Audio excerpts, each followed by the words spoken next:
Hey guys, what's up? My name's Brendan. Today at Motorsports, we're doing an oil change on a 2015 Range Rover Sport that is supercharged. We also have to diagnose the driver rear window because it will not roll down, and then I'll be doing a quick inspection on the car.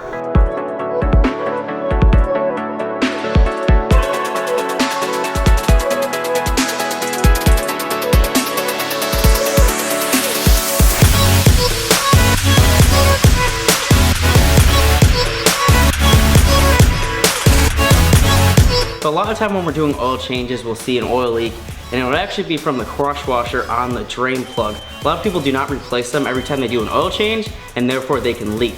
On this Range Rover though, it does not. It has a rubber seal inside, therefore it seals itself. You can reuse it lots of times.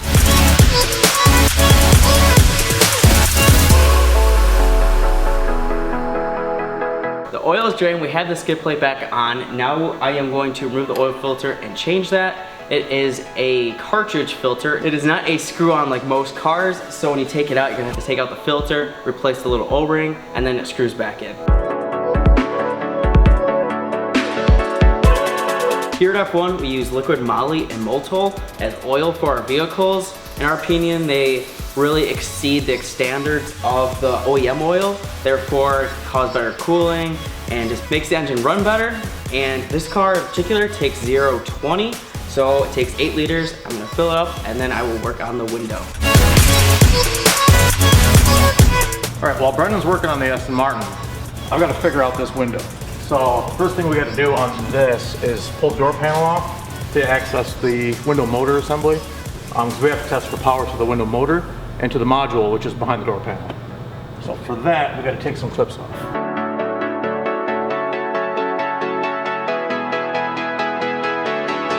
In there, pull around it a bit.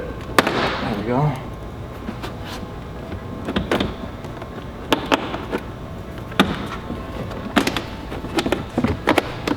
There we go.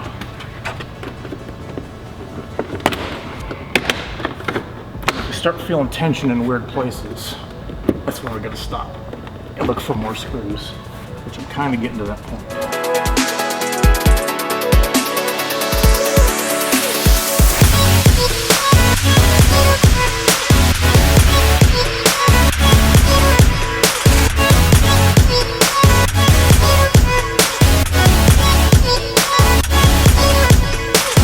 I got to test for power and ground at these wires. According to our wiring diagram, power's supposed to be on at all times.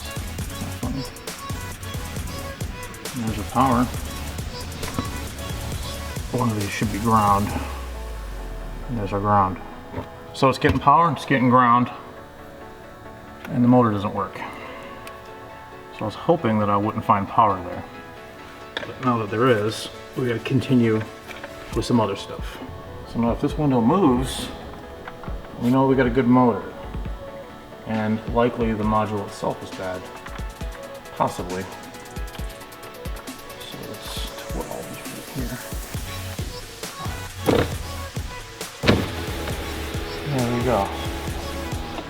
So the motor's fine. That's good because we don't have to take all this apart then. Now it's either going to be the motor or it's going to be the driver's side window switch assembly. Jeremy stayed late last night, so we didn't get to film, but he figured out the problem with the door and ended up being the connector to the switch pack on the driver's side door, not the driver rear.